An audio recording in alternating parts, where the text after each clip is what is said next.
A'udzubillahi minasyaitonirrajim. Bismillahirrahmanirrahim. Bismillahi wa bihamdihi. Assalamualaikum warahmatullahi ta'ala wabarakatuh. Alhamdulillah ghafiriz dzambi wa qabilit taubi syadidil iqabi dzit tawli la ilaha illa huwa ilaihil masir. Wassalatu wassalamu ala asyrafil anbiya'i wal mursalin sayyidina Muhammad wa ala alihi wa sahbihi ajma'in.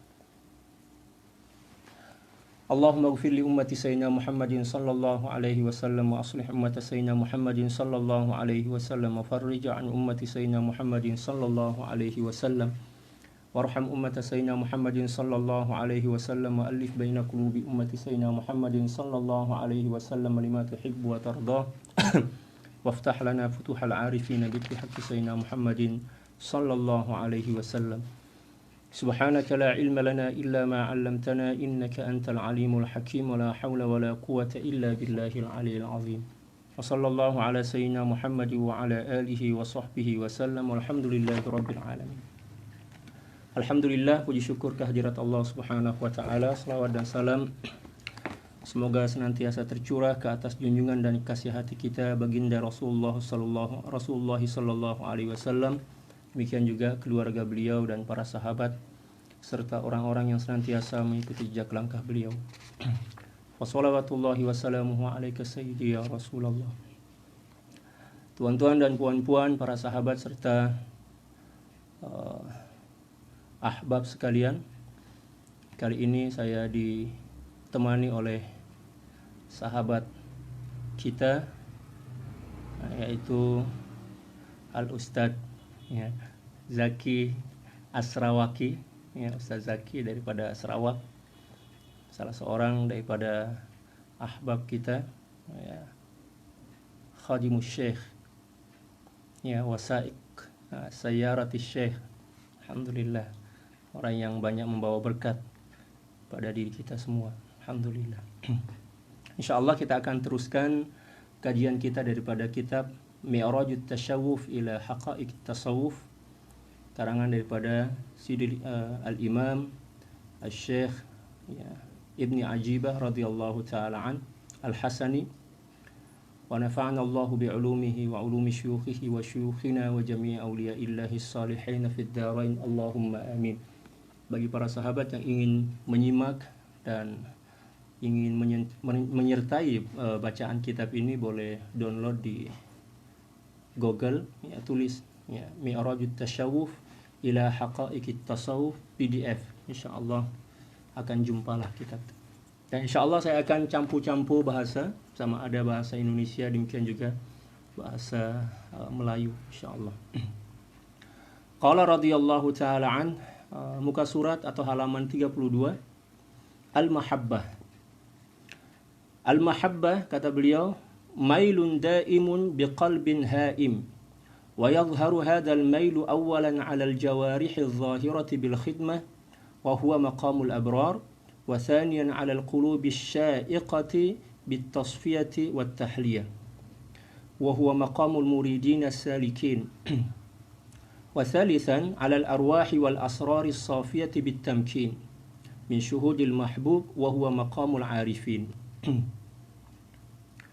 فبداية المحبة ظهور أثر بالختمة ووسطها ظهور أثرها بالشكر والهيام ونهايتها ظهوره بالسكون والصحو في مقام العرفان. فلهذا انقسم الناس على ثلاث مراتب: أرباب الختمة, boleh arbabi, apa istilahnya, badalu ba'd minal kul, arbabul khidmati wa arbabul ahwal. Kalau arbab maknanya khabar daripada mubtada mahdzuf. Arbabul khidmati wa arbabul ahwali wa arbabul maqamat. Fa bidayatuha sulukun wa khidmah wa wasatuha jazbun wa fana'un wa nihayatuha sahwun wa baqa. Istilah nomor 16, mahabbah. Mahabbah ini merupakan satu di antara istilah yang selalu digunakan oleh para sufi atau ahli tasawuf dalam kitab-kitab mereka. yang merupakan istilah yang terambil atau bersumber daripada Al-Quran dan hadis baginda Rasulullah SAW. Contoh dari Al-Quran, Allah Subhanahu wa taala berfirman, yuhibbuhum wa yuhibbuna. Ya, Allah Subhanahu wa taala mencintai mereka sehingga dengan cinta Allah itu mereka mampu mencintai Allah Subhanahu wa taala. Dalam ayat ini Allah Subhanahu wa taala menyebutkan kata mahabbah 2 kali. Pertama yuhibbuhum, yang kedua wa yuhibbuna. Allah mencintai mereka. Ya, diistilahkan dengan maqamul mahbubiyah atau golongan mahbubin. Yang kedua wa yuhibbuna. Ya, diistilahkan dengan ya golongan ya muhib. Ada istilah muhib dan mahbub. Ya. Demikian juga ada istilah mukhlis dan mukhlas. Allah Subhanahu wa taala berfirman, "Wa ma umiru illa liya'budullaha mukhlishina lahuddin hunafa." Apakah perbedaan antara muhib dan mahbub? Muhib adalah seseorang yang sedang memulakan ya, pencarian cinta kepada Allah Subhanahu wa taala. Berkhidmat, beramal, beribadah untuk merebut cinta daripada Allah Subhanahu wa taala. Ketika mana mereka sedang berkhidmat, beribadah, memperbanyak amal untuk mencari cinta Allah Subhanahu wa taala, maka hamba tersebut mendapatkan gelaran muhib, seorang pecinta. Tapi bila mana cinta itu telah disambut oleh Allah Subhanahu wa taala, telah dibalas oleh Allah Subhanahu wa taala dengan cinta yang qadim, ya, maka dia akan mendapatkan gelar ya al-mahbub, seseorang yang telah dicintai oleh Allah Subhanahu wa taala. Demikian juga seseorang yang sedang melakukan ibadah kepada Allah Subhanahu wa taala dengan berusaha membersihkan tujuan-tujuan daripada ibadah dia selain daripada Allah Subhanahu wa taala, maka seorang itu akan mendapatkan gelaran mukhlis, seseorang yang ikhlas, mencoba untuk mencari keikhlasan daripada Allah Subhanahu wa taala, memohon keikhlasan daripada Allah Subhanahu wa taala melalui pengabdian dan ibadah. Adapun bila mana Allah Subhanahu wa taala telah menyambut sifat ikhlas itu, ya, dan dia telah diterima oleh Allah Subhanahu wa taala sebagai hamba yang murni, ya, abdun sirf istilahnya, hamba murni, maka gelarannya akan bertukar menjadi mukhlas. Dalam Al-Quran Allah Subhanahu wa taala berfirman, illa ibadaka minhumul mukhlasin. Ya, kata iblis, saya akan menyesatkan seluruh hamba-hambamu kecuali orang-orang yang mukhlas, seorang yang telah sampai kepada kemuncak maqamul ikhlas, yang mendapatkan gelaran mukhlas atau mukhlasin. Demikian juga istilah-istilah yang lain. Nah, pada kaidah atau istilah nomor 16 ini Sayyidi Ibnu Ajibah radhiyallahu ta'ala menjelaskan tentang istilah mahabbah. Ya, mahabbah yang merupakan satu di antara maqam yang menjadi destinasi sementara hati kita menuju kepada Allah Subhanahu wa taala. Apa kata beliau berkenaan dengan ta'arif atau pengertian tentang mahabbah ini? Kata beliau, al-mahabbah mailun daimun biqalbin haim wa yadhharu hadzal mailu awalan 'ala al-jawarih adh-dhahirati bil khidmah. Al-mahabbah ialah kecenderungan hati yang senantiasa bergelora dengan cinta kepada sang kekasih, kepada Allah Subhanahu wa taala. Hati dia senantiasa terbakar oleh rasa cinta dan rindu kepada Allah Subhanahu wa taala. Dan kecenderungan inilah yang akan menghantar ya hati dia, jasad dia untuk senantiasa berkhidmat kepada Allah Subhanahu wa taala. Kecenderungan ini bermula daripada isyarat tubuh badan, ya, dengan berkhidmat, beribadah dengan ibadah zahir yang merupakan maqam al-abrar, ahli ibadah. Bila mana rasa cinta itu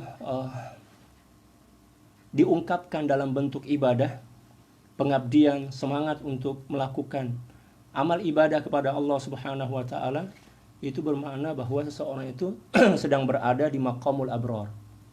Ya, maqamul abrar, ahli ibadah, macam itu. Wa huwa maqamul abrar wa thaniyan 'ala al-qurub asy-sya'iqati bit-tasfiyati wat-tahliyah. Yang kedua yaitu mahabbah dengan hati.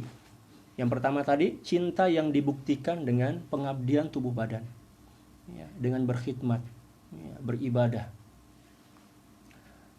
Yang kedua yaitu mahabbah dengan hati yang membara oleh kerinduan melalui penyucian dan pemurnian hati yang merupakan tahapan seorang murid dalam awal perjalanan kerohanian.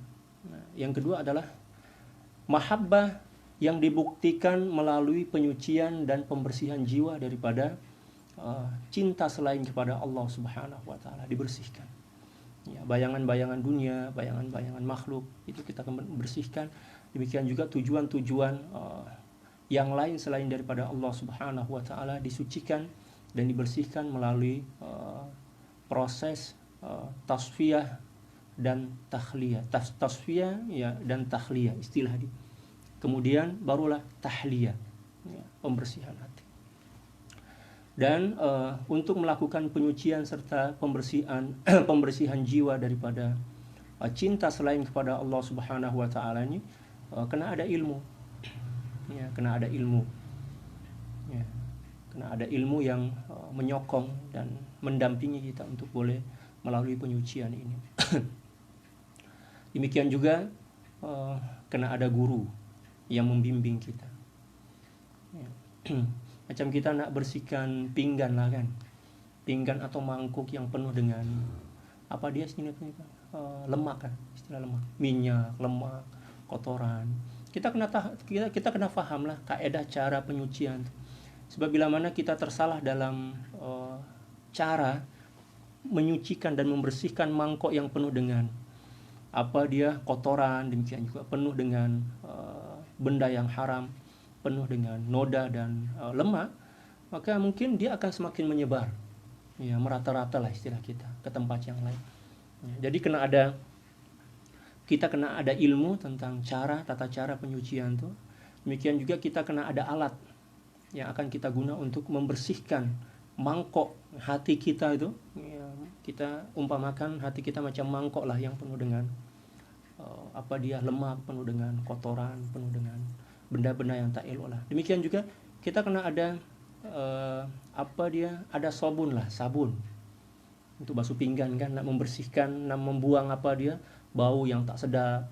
Ya, demikian juga kita kena ada tisu mungkin atau kain untuk mengeringkan mangkok atau pinggan tu sehingga layak dan sesuailah kita nak guna untuk makan, untuk letak makanan atau untuk apapun yang kita nak daripada menggunakan pinggan dan mangkuk. Barulah nampak cantik kan makanan yang kita letak kat situ, kita bagi hiasan-hiasan. Demikian juga hati. Ya, kita kena faham, kita kena ada ala, demikian juga kena ada sabun. Demikian juga ada seseorang yang memandu kita, yang membimbing kita tentang macam mana cara kita nak membersihkan hati kita sehingga hati kita ini sebenar-benar telah bersih dan suci daripada sebarang apapun jua selain daripada cinta kepada Allah Subhanahu wa taala.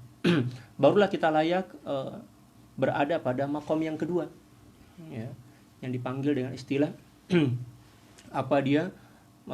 maqamul muridin as-salikina ilallah, makom seorang murid.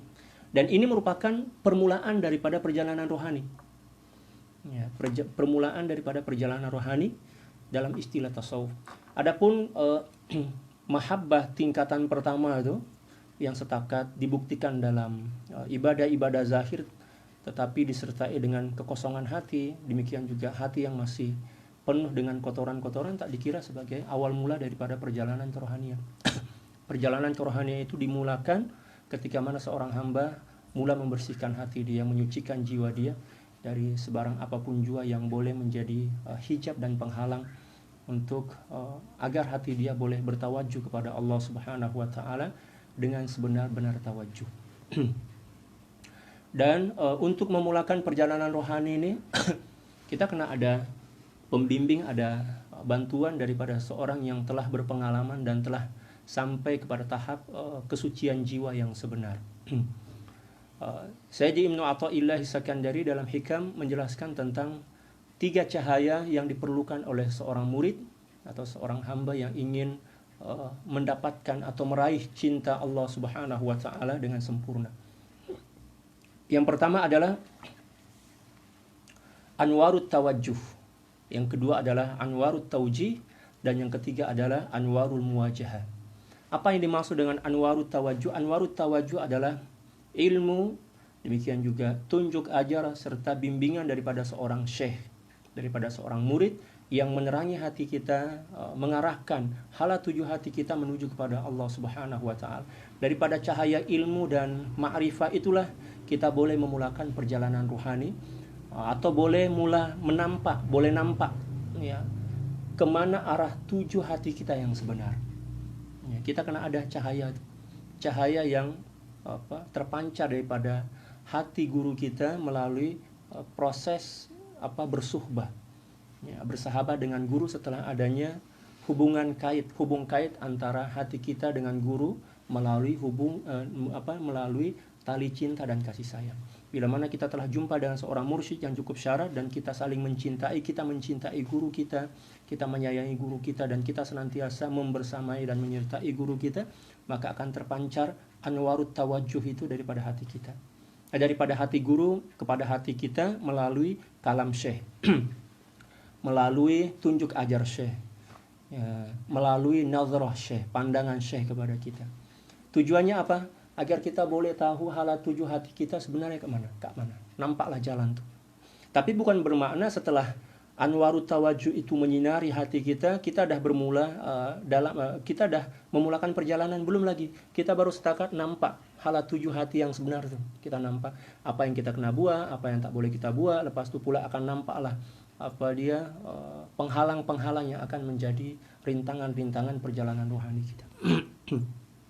Bila mana kita teruskan, ya, dan kita jaga hubungan hati kita, hubungan mesra kita dengan guru kita, demikian juga kita memulakan mujahadah, mengosongkan hati kita, demikian juga memperbanyak berzikir kepada Allah Subhanahu wa taala, memperbanyak salawat ke atas baginda Rasulullah sallallahu alaihi wasallam, maka seterusnya usaha kita dan cahaya atau anwarut tawajuh daripada anwarut taujih daripada guru kita, yang pertama adalah anwarut taujih, telah bersatu padu, maka ianya akan mencipta satu cahaya yang dipanggil anwarut tawajuh. Ya, mohon maaf tadi saya tersilap menyebut istilah. Yang pertama adalah anwarut taujih daripada syekh, yang kedua adalah anwarut tawajuh. Anwarut tawajuh ini adalah cahaya yang tercipta daripada perhimpunan antara usaha kita, kejujuran kita, mujahadah kita, pembersihan jiwa dan penyucian hati kita dengan cahaya taujih daripada guru tadi, sehingga ya bermulalah perjalanan rohani kita menuju kepada Allah Subhanahu wa taala. Anwarut taujih dan anwarut tawajuh itulah yang akan membimbing, mendampingi, melindungi, demikian juga mengarahkan hati kita menuju kepada Allah Subhanahu wa taala melalui maqamat-maqamat kerohanian yang telah pun disebutkan tadi, dimulakan dengan taubat, zuhud, wara, demikian juga yang lainnya, khauf, ya, roja, ya, tawakal, taslim, redha, sampailah kepada mahabbah. Nah, bila mana kita telah sampai kepada destinasi perjalanan kerohanian tuh, sampai kepada maqamul ma'rifah, istilah dia kan, maqamul ma'rifah melalui cinta, maka anwarut taujih dan anwarut tawajuh tadi akan bersatu atau terhimpun dengan anwar yang bersumber terus daripada sifat-sifat dan af'al Allah Subhanahu wa taala, daripada zat Allah Subhanahu wa taala melalui sifat, sehingga terciptalah anwarul muwajahah. Anwarul muwajahah yang dia melimpah ke dalam hati seorang hamba. Ya, anwarul muwajahah istilah dia. Sehingga akan nampaklah seluruh rahasia-rahasia ketuhanan yang layak untuk kita fahami dan kita nampak, kita lihat, mengikut kadar ma'rifah kita, mengikut kadar kefahaman dan musyahadah kita kepada Allah Subhanahu wa taala. Dan seluruh rangkaian perjalanan ini kena ada bimbingan daripada seorang mursyid yang telah sampai kepada maqam. Barulah kita boleh sampai ke maqam itu. Kalau tak ada bimbingan daripada seorang mursyid, kita tak boleh sampai kepada maqam itu. Seterusnya kata beliau, dan ketiga, ya, nampak pada ruh dan sir yang suci, disertai keteguhan penyaksian yang dicintai yaitu Allah Subhanahu wa taala, dan mahabbah tahap ini merupakan tingkat para arifin. Nah, bila mana telah melalui proses yang kedua tadi, sampailah ketika mana seorang senantiasa istiqomah dan meneruskan mujahadah dia, ya, muraqabah dia kepada Allah Subhanahu wa taala, maka dia akan sampai kepada keteguhan, ya, penyaksian, ya, Allah Subhanahu wa taala, ya, tanpa sebarang hijab walaupun sedikit yang menghalangi penyaksian yang disertai dengan cinta kepada Allah Subhanahu wa taala. Dan ini merupakan tingkatan para arifin, ya, yaitu, ya, cinta yang disertai dengan penyaksian, ya. Kalau yang kedua tadi kan cinta tapi tak disertai, belum lagi disertai dengan penyaksian, belum lagi disertai dengan musyahadah. Adapun yang tahap yang ketiga ini, cinta yang disertai dengan dengan musyahadah, penyaksian, ya, tajalli, ya, zat Allah Subhanahu wa taala sebagai zat yang dicintai. Seterusnya kata beliau, fabidayatul mahabbati zuhuru atharin bil khidmati wa wasatuha zuhuru athariha bisyukri wal huyam wa nihayatuha zuhuruhu bis sukuni was sahih fi maqamil irfan.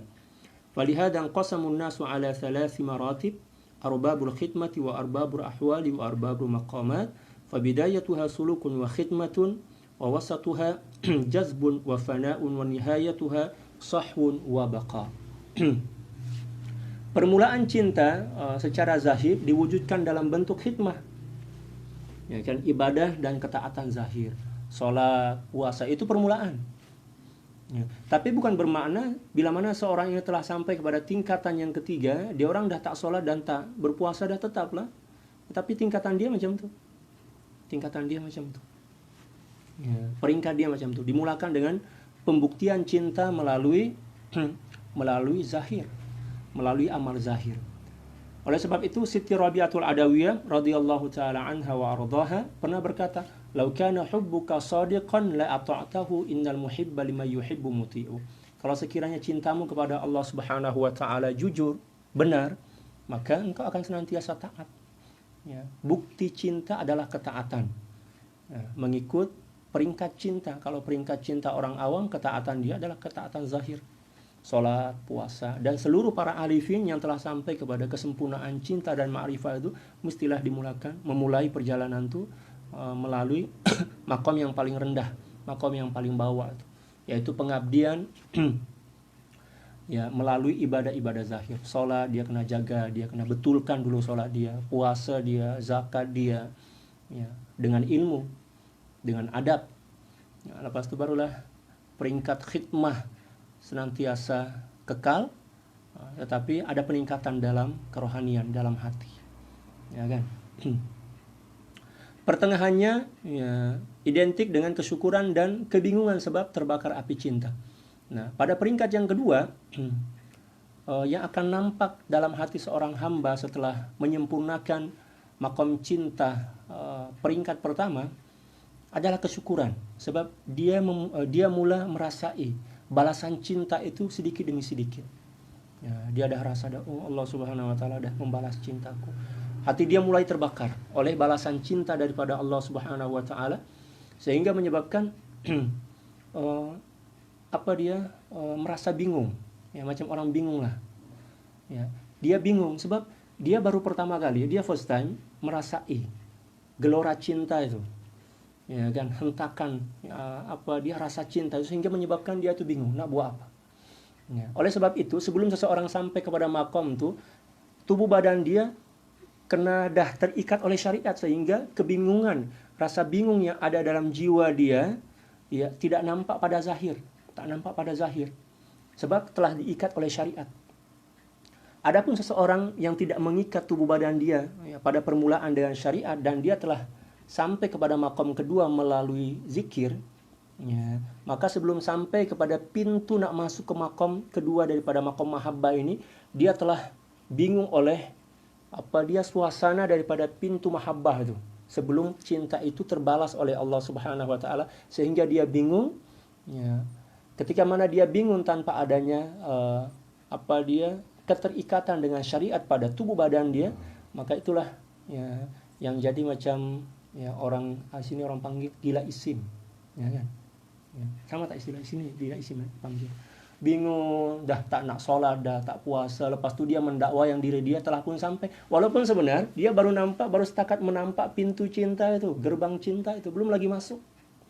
Tapi disebabkan karena dia tak mampu dah menahan, terpaan, pancaran daripada cinta yang berada di sebalik pintu itu, menyebabkan dia bingung, dan bingung dia itu tidak terkontrol oleh syariat, sehingga tubuh badan dia dah macam tu.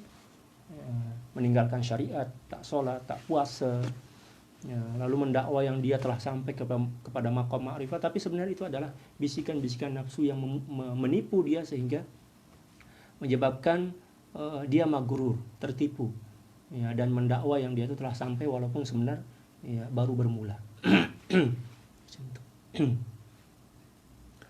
Dan penghujungnya nampak pada sikap tenang dan kesadaran dalam maqam irfan, kesempurnaan pengenalan kepada Allah SWT. Bila mana dia telah pun sampai kepada kesempurnaan cinta itu, maka dia akan merasa tenang, stabil lah, dia kukuh macam itu. Oleh sebab itu kata para ulama, al-hubbu awwaluhu awwaluhu junun, wa wasatuhu funun, wa akhiruhu sukun. Kata begitu, kata para ulama. Cinta itu dimulakan dengan apa? Awwaluhu junun, macam orang gila. Gila. Hilang akal lah macam itu. Wa wasatuhu funun, dan pertengahan dia mulai mendapatkan kefahaman tentang zat yang dicintainya. Tapi belum stabil lagi, masih lagi antara antara seimbang dan tak seimbang lah. Tapi bila mana dia teruskan perjalanan itu dan dibimbing oleh seorang mursyid yang kamil dan mukamil, barulah dia sampai kepada tahapan yang ketiga, yaitu sukun. Al-hubbu awwaluhu junun, wa wasatuhu funun, wa akhiruhu sukun. Macam itu kata para ulama. Itu istilah-istilah yang digunakan oleh para ulama dalam kitab-kitab tasawuf. Allah. Nah, seseorang yang telah sampai kepada tahap ketiga daripada maqamul mahabbah atau maqam cinta ini, dia akan tenang macam orang biasa ya. Tubuh badan dia tenang, ya kan. Tetapi hati dia aja yang senantiasa terbakar oleh rasa cinta dan rindu kepada Allah. Tapi tak nampak dah pada zahir dia, sebab dah seimbang, dah kukuh. Ya. Suatu saat dulu Al-Imamul Junaid radhiyallahu ta'ala sedang berada di majelis zikir bersama murid-murid beliau, yang mana murid-murid beliau ini bukan orang awam. Murid beliau adalah para ulama, para wali-wali besar. Lalu mereka sedang berzikir. Kemudian mereka pada saat itu mereka sedang berzikir, tetapi Al-Imamul Junaid radhiyallahu ta'ala tak ada sedikit pun respon pada daripada zikir yang sedang dilakukan pada masa itu. Beliau diam aja macam batu lah. Ya, selepas majelis zikir,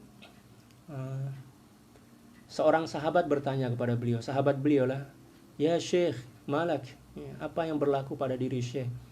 Masa berzikir tadi tak nampak pun Syekh dia tamayul. Tamayul itu maknanya bergoyang. Ya, ada respon lah, ada tindak balas daripada zikir itu. Selalunya kalau kita berzikir rasa syok, rasa seronok sih panggilan.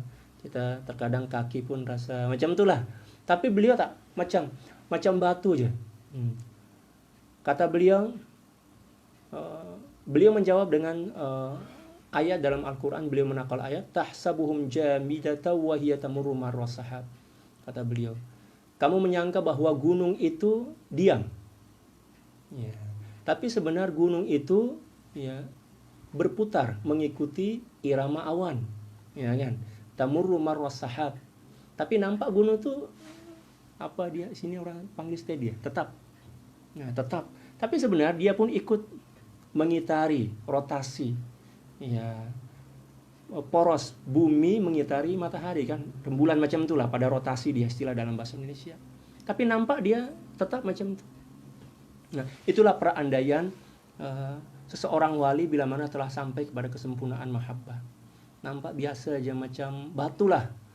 Ya. Tapi hati dia, nampak zahir dia biasa aja kan, nampak macam tak ada kesan pun daripada apa yang berlaku. Tapi hati dia senantiasa terbakar oleh api asmara lah, api cinta. ya api kerinduan kepada Allah Subhanahu wa taala. Ya. Tetapi berkenaan dengan cinta ini terkadang-kadang dalam mengekspresikan atau menzahirkan cinta itu kan terpulang kepada makom seseorang, kemampuan seseorang kan.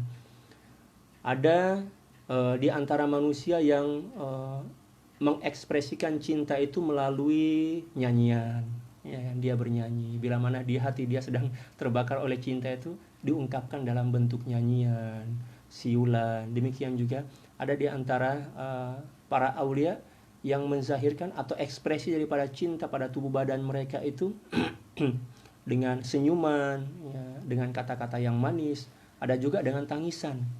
Ya, tetapi kesempurnaan para aulia itu ketika mana cinta itu telah mampu dibalut dan dibungkus sehingga tak nampak walaupun sedikit.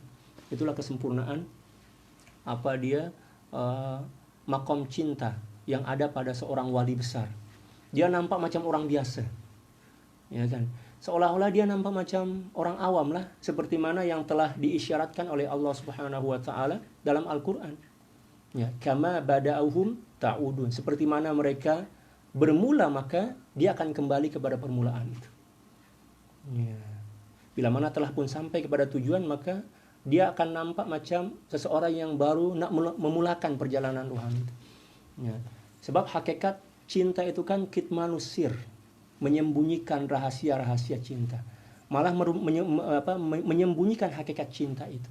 Barulah seseorang itu dikira sebagai seorang yang telah sempurna dalam mencintai Allah Subhanahu wa taala ketika mana hati dia telah terpenuhi, telah dilimpahi oleh rasa cinta, tetapi dia mampu menampung cinta itu dan menyembunyikannya sehingga seolah-olah nampak macam orang yang orang awam lah macam itu. Itu kesempurnaan. Tapi bila mana ada seorang yang mencintai Allah Subhanahu wa taala, tetapi bila mana ketika mana dia bakaran atau gelora cinta itu menyentuh hatinya, lalu dia menjerit misal, atau berteriak, atau mungkin menyentak-nyentak kegirangan macam orang yang baru dapat ya hadiah lah macam itu, dia bergembira sangat. Maknanya ya dia belum lagi sampai kepada kesempurnaan cinta kepada Allah Subhanahu wa taala. Sebab ya ekspresi cinta itu masih lagi nampak. Ya. Dan bagi para wali-wali besar, mujahadah mereka bukan mujahadah melawan hawa nafsu dah, tetapi mujahadah mereka adalah macam mana nak menyembunyikan cinta itu, hakikat cinta itu, kitmanus sir, ya, sirrul mahabbah, ya, kitmanus sirril mahabbah, menyembunyikan rahasia cinta. Itu yang paling berat di kalangan para aulia besar, wali-wali besar lah. Ya kan. Adapun wali-wali kecil, mujahadah mereka mencari cinta lah kan, mencari cinta, cari cinta, buat amal. Wali-wali kecil macam itu. Kalau para aulia, mujahadah mereka adalah kitmanus sir, menyembunyikan rahasia cinta itu, sehingga dia orang berusaha nak dia nampak macam orang biasa, malah seolah-olah lebih awam dibandingkan orang awam. Bila mana dia telah pun mampu menzahirkan diri dia, menampakkan diri dia lebih awam dibandingkan orang awam, maka itulah kesempurnaan mahabbah dan ma'rifah kepada Allah Subhanahu wa taala. Dan itu dicontohkan oleh baginda Rasulullah sallallahu alaihi wasallam. Kita tengok kehidupan baginda Rasulullah sallallahu alaihi wasallam, biasa aja, nampak biasa. Beliau makan bersama para sahabat tanpa adanya perbezaan. Apa dia istilah sini? Dulang kan? Sedulang, setalam lah. Talam ke dulang? Talam ke dulang? Sama, talam lah.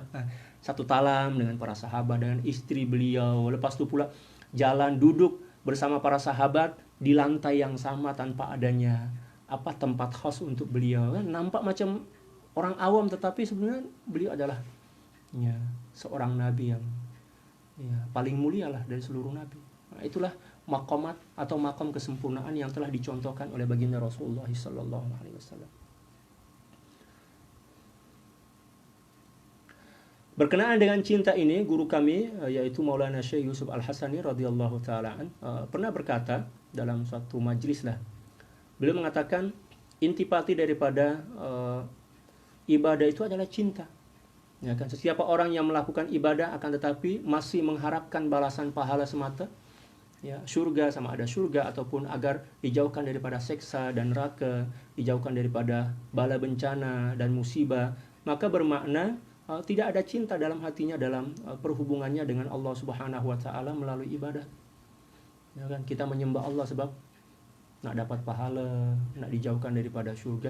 Boleh je sebenarnya, tak ada masalah pun, tetapi itu tanda yang kita ini masih tergolong sebagai orang awam, bukan minal muhibbin, apatah lagi mahbubin. Jam itu kan. Ya. Kita masih dikira sebagai hamba pahala lah kan. Ya. Al-Imam Nawawi radhiyallahu taala an membahagi ya, manusia dalam melakukan ibadah kepada Allah Subhanahu wa taala menjadi 3 bahagian. Yang pertama adalah ya, ibadah manusia ini terbagi menjadi 3 bagian, kata beliau. Yang pertama adalah ibadatul abid. Ya, ibadahnya seorang hamba sahaya. Ya, macam hamba sahaya kan, dia berkhidmat, dia taat kepada tuan dia, ya, sebab dia takutlah ya, kena marah, takut kena hukum, takut kena tumbuk mungkin kan. Jadi dia senantiasa berkhidmat kepada tuan dia sebab dia takut seksa daripada tuan dia, tak bagi makan, tak bagi minum, tak bagi baju, atau mungkin kena marah, ya, kena sepak mungkin kan. Sehingga dia jaga diri senantiasa sedia untuk berkhidmat kepada tuan dia. Oke lah, tetapi dikira sebagai golongan paling rendah lah, paling bawah. Ya. Dan itu merupakan perandaian seseorang yang melakukan ibadah sebab takut daripada seksa api neraka. Oh, nak solat. Pak Cik nampak rajin solat lah. Apa dia cakap? Oh, saya rajin solat ni sebab tak nak masuk neraka lah. Neraka itu panas sangat, saya tak kuasa nak. Ya. Nah, dia menanggung rasa panas tuh. Oleh sebab itu saya sholat agar Allah Subhanahu wa taala ya, membebaskan dan menjaga saya daripada bakaran api neraka. Oke dah tuh. Tapi dikira sebagai budak-budak kecil. Ya, macam hamba sahaya. Yang kedua adalah ibadatut tujar. Ibadahnya peniaga. Ini ibadah peniaga ini ramai kita buat nih. Ya, berkira pahala dan surga. Nak buat ibadah tu, belum lagi ibadah tu dilakukan dah berkira dah. Kalau saya berinfak sekian, maka pahala saya sekian, masuk syurga. Syurga pula dia tentukan, syurga agak-agaknya Jannatul Firdaus nih. Lepas tu bila mana saya solat berjamaah nih, pahala saya sekurang-kurangnya 27 lipat ganda. Siap hafaz hadis pula. Solatul jama'ati afdhalu min solatil fardhi bi 27 darajah. Solat berjamaah pahala dia berlipat 27 ganda derajat, 27 derajat dibandingkan solat seorang diri. Itu maknanya macam peniaga lah kan. Peniaga itu kalau nak beli barang mestilah dia berkira, kalau saya beli barang sekian, saya kena jual sekian agar saya ada untung sikit, ya kan. Ini dikira sebagai hamba yang masih lagi degil lah, hamba yang yang hamba kalau dalam bahasa Indonesia itu ya dipanggil hamba perhitungan. Maknanya dia berkira sangat lah. Nah, buat ibadah kena di sini panggil kalau dalam bahasa Indonesia ya hamba perhitungan. Ya, maknanya segala apapun yang dia nak buat untuk Tuhan dia itu kena berkira pahala, kena berkira balasan, kena ada imbal balik lah. Nah, ini dikira sebagai hamba kurang ajar nih, hamba yang kurang ajar. Tapi oke lah dibandingkan yang kedua tadi, oke dah. Ya. Yang ketiga pula ibadatul ahrar, ibadahnya orang-orang yang telah pun merdeka daripada kepentingan-kepentingan diri dan nafsu. Tujuan dia adalah tahqiqul ubudiyah. Ya, dia merealisasikan, mewujudkan ya, dan menzahirkan, menampakkan sifat-sifat kehambaan dia, ya, serta membuktikan sifat-sifat kehambaan dia kepada Allah Subhanahu wa taala. Dan ibadah semacam inilah yang akan mewariskan rasa mahabbah dalam jiwa seorang hamba. Itulah satu di antara apa yang pernah disampaikan ya, oleh guru kami. Kata beliau, maka bermakna tidak ada cinta dalam hatinya dalam perhubungan dengan Allah Subhanahu wa taala. Dengan ketiadaan cinta itu maka bermakna tidak ada wujud, tidak wujud ibadah atau kehambaan. ya kan? Sebab hakikat kehambaan, ya, hakikat kehambaan adalah cinta. Ya, hakikat kehambaan adalah cinta. Ya. Maksudnya di sini adalah hakikat kesempurnaan kehambaan seorang hamba, seorang makhluk adalah rasa cinta. Itulah kemuncak daripada penghambaan kita kepada Allah Subhanahu wa taala. Ketika mana kita telah ya mencintai dan dicintai oleh Allah Subhanahu wa taala. Kita kembali kepada matan kitab. Ya. Seterusnya kata beliau, "Falihada inqasama an-nasu ala thalathi maratib, arbabul khidmati wa arbabul ahwali wa arbabul maqamat. Fabidayatuha sulukun wa khidmah wa wasatuha jazbun wa fana'un wa nihayatuha sahun wa baqa." Karena itu manusia ya, atau para pecinta terbahagi menjadi 3 golongan. Yaitu yang pertama adalah arbabul khidmah, yaitu seorang yang mencintai Allah Subhanahu wa taala dengan pembuktian khidmah. Ya, amal ibadah zahir. Setakat amal ibadah zahir aja, hati dia kosong lagi. Ya. Hati dia kosong daripada daripada rasa cinta kepada Allah Subhanahu wa taala. Tapi dia mulai merasai keinginan untuk mencintai Allah Subhanahu wa taala sehingga dibuktikan dalam bentuk amalan-amalan zahir. Mengapa cinta kepada Allah belum lagi boleh melekat dalam hati dia? Sebab hati dia belum lagi dibersihkan dan disucikan. Ya. Yaitu apa dia sini? Arbabul khidmah. Ya. Yang kedua adalah ya, arbabur ahwal. Ya. Yaitu ahli ahwal, golongan pemula dalam mengenal hakikat. Nah, ini adalah golongan muridin wassalikin seperti mana yang disebutkan di atas tadi. Seorang yang telah membersihkan hati dia, menyucikan jiwa dia sehingga benih-benih cinta itu telah mulai tumbuh dalam hati dia dan tujuan dalam melakukan ibadah itu bukan setakat mendapatkan pahala dan mendapatkan balasan daripada Allah Subhanahu wa taala, akan tetapi dah bertujuan untuk mencari dan mencuri cinta Allah Subhanahu wa taala. Dan yang ketiga adalah arbabul maqamat, ya, yaitu para ahli maqam yang telah sempurna tauhidnya dari golongan para aulia. Ya.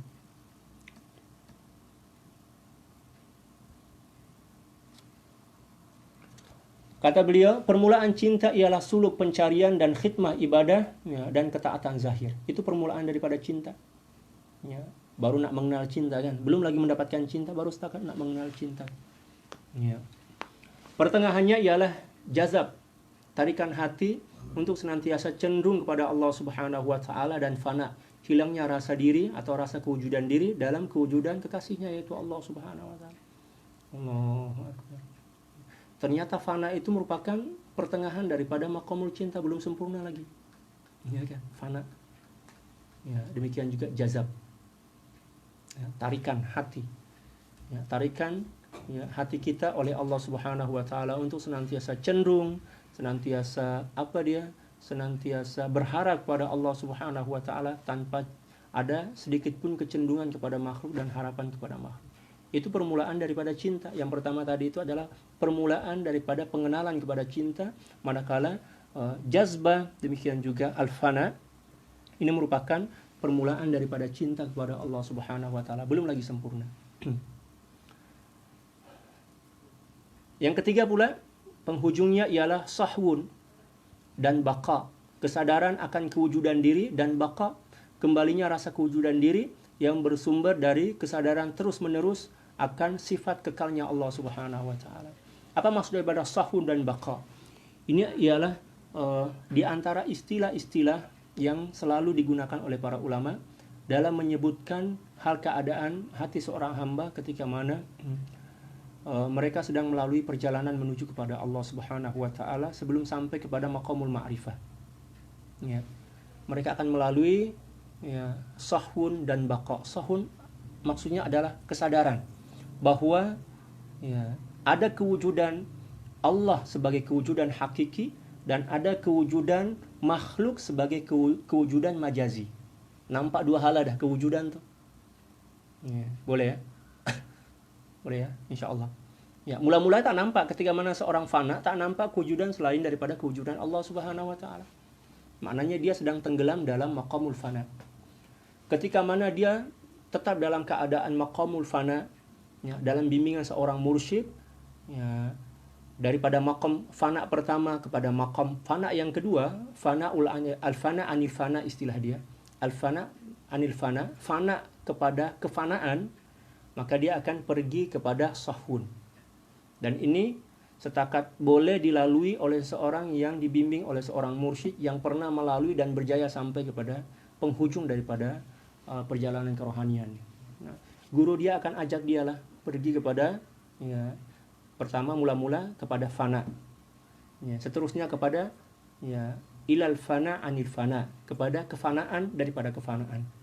Lepas itu bila mana telah pun sempurna dia fana dalam kefanaan, maka, ya, bimbingan guru ini akan menghantar hati seorang murid yang jujur dan betul-betul ikhlas nih kepada, ya, sahun, ya, kesadaran akan wujudnya, ya, Khalik sebagai kewujudan hakiki dan makhluk sebagai kewujudan makhluk, yang mana kewujudan makhluk ini merupakan pancaran, ya, pancaran daripada cahaya kewujudan zat Allah Subhanahu wa taala yang merupakan kewujudan hakiki. Boleh ya? Nah, bila mana dia telah nampak dah, ya, dia nampak kepada kewujudan hakiki. Pada masa itu juga dia nampak sinaran atau pancaran tajalli daripada sinar kewujudan hakiki dalam bentuk makhluk. Demikian juga bila mana dia memandang kepada makhluk, akan nampak kewujudan sinar, ya, kewujudan hakiki daripada Allah Subhanahu wa taala. Maknanya dia telah berada pada keadaan ya, kesadaran tentang kewujudan, tentang nampaknya dua kewujudan. Yang pertama adalah kewujudan hakiki, manakala yang kedua adalah kewujudan majazi, yaitu kewujudan makhluk yang merupakan pancaran daripada sinar kewujudan, ya, al-qadim, yaitu Allah Subhanahu wa taala.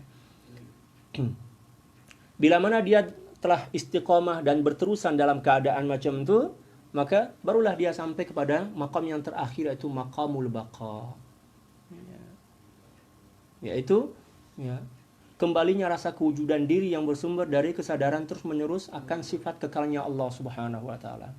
Dia nampak diri dia, ya, sebagai makhluk yang dicipta oleh Allah Subhanahu wa taala, ya, yang tak terpisahkan, tak terasingkan daripada kewujudan Allah Subhanahu wa taala, dan dia merasa bahwa, ya, dan perasaan itu senantiasa kekal dalam diri dia.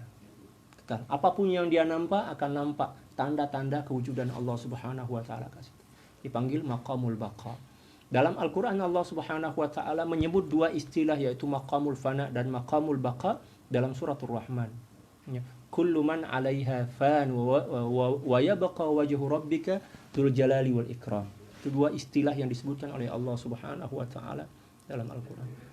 Jadi seluruh istilah-istilah yang digunakan oleh para aulia dalam kitab-kitab tasawuf merupakan istilah yang semula ada dalam Al-Quran, demikian juga dalam hadis-hadis baginda Rasulullah SAW. Ya, sebab dari golongan para sufi atau ahli tasawuf kibar, ya, pada zaman dahulu adalah daripada golongan para ulama lah, ahli hadis, ya, ahli tafsir, ya, demikian juga ahli fikih, ya, macam itu. Adapun sekarang macam itulah kan, cawangan ilmu telah pembahagian ilmu itu menyebabkan seseorang setakat faham tentang satu cawangan ilmu yang menjadi yang menjadi jurusan dia lah, istilah kita dalam bahasa Indonesia, menjadi jurusan dia. Adapun ilmu yang lain dia tak paham langsung. Misal dia pakar tafsir, kalau cakap tentang tafsir itu memang luar biasa, mulai daripada E sampai Z dia boleh terangkan. Tapi bila mana masuk kepada cawangan ilmu yang lain, misal katalah fiqh misal, dia tak seberapa paham, ya. Demikian juga ilmu-ilmu yang lain, ya. Itulah satu di antara kesan yang tak seberapa elok daripada pembagian penjurusan, ya, dalam bahasa Indonesia penjurusan dalam pembelajaran, sistem pembelajaran, ya, saat ini. Kalau zaman dahulu seluruh cawangan ilmu dia orang belajar, Para aulia zaman dahulu pada masa yang bersamaan dia orang adalah pakar usul fiqh, pakar fiqh, ya, tarikhut tasyri', pakar tafsir, pakar hadis, demikian juga seluruh cawangan-cawangan ilmu. Demikian juga pakar bahasa, ya, gramatik bahasa lah. Sehingga nampak pada syair-syair mereka yang luar biasa, akan menggunakan bahasa-bahasa yang indah, menggunakan sastra yang begitu tinggi, sehingga tak boleh difahami kecuali para pakar bahasa. Disebabkan karena ya, para aulia zaman dahulu itu memang luar biasa lah. Dia orang buat syair itu tak payah guna pen lah. Kalau kita kan nak buat syair itu memang kita tulis dulu. Nanti kalau tak rasa tak sesuai nanti boleh padam. Kalau dia orang terus sampaikan macam itu. Nah, maknanya bahasa itu macam saliqatan, telah mendarah daging dalam diri mereka. Nak bersyair itu macam biasa aja, tak perlu dok pikir panjang-panjang lah, terus boleh sampaikan. Ya, secara seketika itu juga lah macam itu. Boleh ya? Nah, moga-moga boleh faham lah bahasa saya. Bahasa saya ini campur-campur. Macam tom yum campur pula. Oke, seterusnya sebenarnya panjang lagi pembahasan tentang sah, ya, maqamul fana dan maqamul baqa, tapi tak apalah, sebab dia masih banyak lagi yang kita kena baca. Seterusnya adalah istilah al-musyahadah wal muayyanah. Ya, istilah nomor 18 dan 19, al-musyahadah wal muayyanah. Al-musyahadatu ru'yatu dzat al-latifah, ru'yatu dzati al-latifati fi madhahiri tajalliyatiha al-kasifah. Fatarji'u ila taksif al-latif, fa idza taraqqa al-widad, ya, wa raja'at al-anwaru al-kasifatu latifatan, fahiya al-inayah, fahiya al-mu'ayyanah.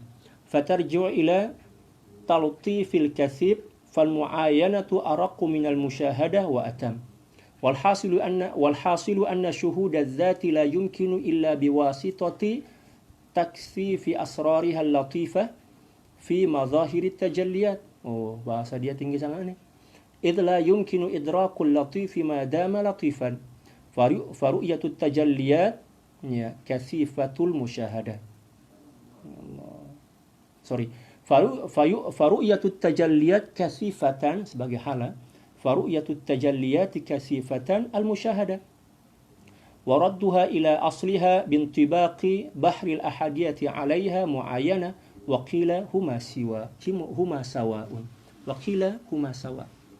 Perbezaan antara musyahadah dan muayyanah. Ada dua istilah yang akan kita bahas.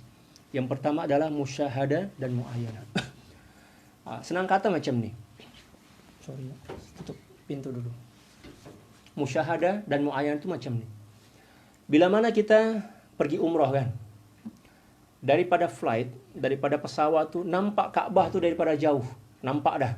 Ya, segi empat, ya, persegi empat lah istilah kita kan, nampak daripada jauh. Mungkin daripada 10, ya 20 km lah nampak dah Masjidil Haram kan. Bila mana kita nampak dan sesuai dengan apa yang telah kita faham tentang kewujudan, ya, Masjidil Haram dan Ka'bah itu, ya, nampak dah menara dia, lepas tu pula nampak dah bentuk dia sama dengan apa yang kita difahamkan sebelum kita pergi melakukan umrah itu, maka ilmu yang kita ketahui atau maklumat yang kita ketahui tentang Masjidil Haram dan Ka'bah sesuai dengan kenyataan yang kita saksikan daripada kejauhan. Boleh ya? Daripada kejauhan, nampak daripada jauh. Itulah dipanggil musyahadah.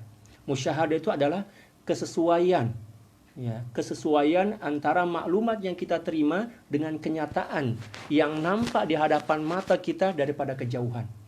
Dipanggil musyahadah, ya kan? Musyahadah. Tapi bila mana kita dah ambil miqat, ya, kita datang, ya, apa dia melakukan tawaf kan? Ya, kita lakukan tawaf. Nampak dah. Ya, bukan setakat nampak aja, kita dah masuk ke Masjidil Haram dan Ka'bah itu memang bersemuka dengan kita. Ya, al-ainu bil ain, maknanya betul-betul bersemuka kita. Kita nampak dah. Itulah yang dimaksud dengan muayyanah.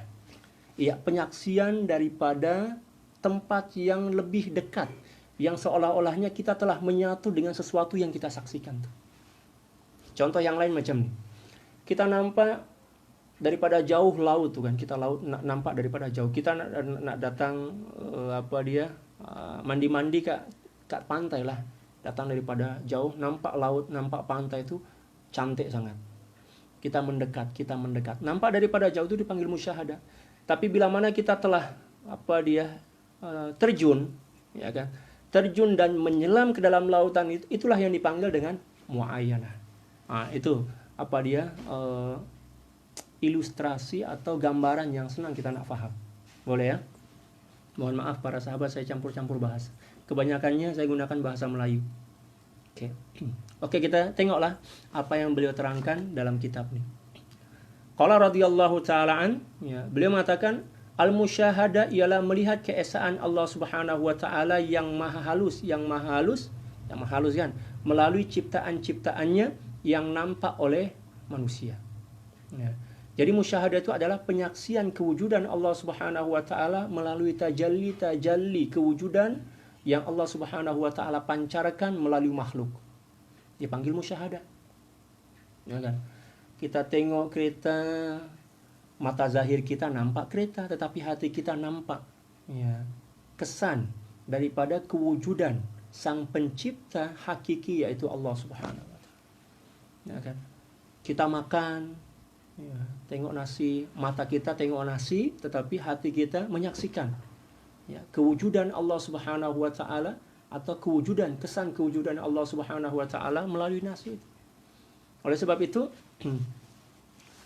Allah Subhanahu wa taala mengajarkan kepada kita ketika mana kita makan, jangan setakat makanan itu yang kita nampak melalui mata zahir kita, tetapi hati kita pun kena mengambil iktibar, hati kita pun kena menyaksikan, ya, kesan kewujudan Allah Subhanahu wa taala melalui makanan itu. Falyanzuril insanu ila ta'ami, kan, dalam Al-Quran Allah Subhanahu wa taala berfirman macam itu. Maka hendaklah manusia itu melihat kepada apa yang dia makan. Bukan melihat dengan mata kepala, sebab tanpa diperintah untuk melihatnya pun kita dah nampak dah makanan yang kita makan. Tapi yang dimaksud di situ adalah melihat dengan basirah kita.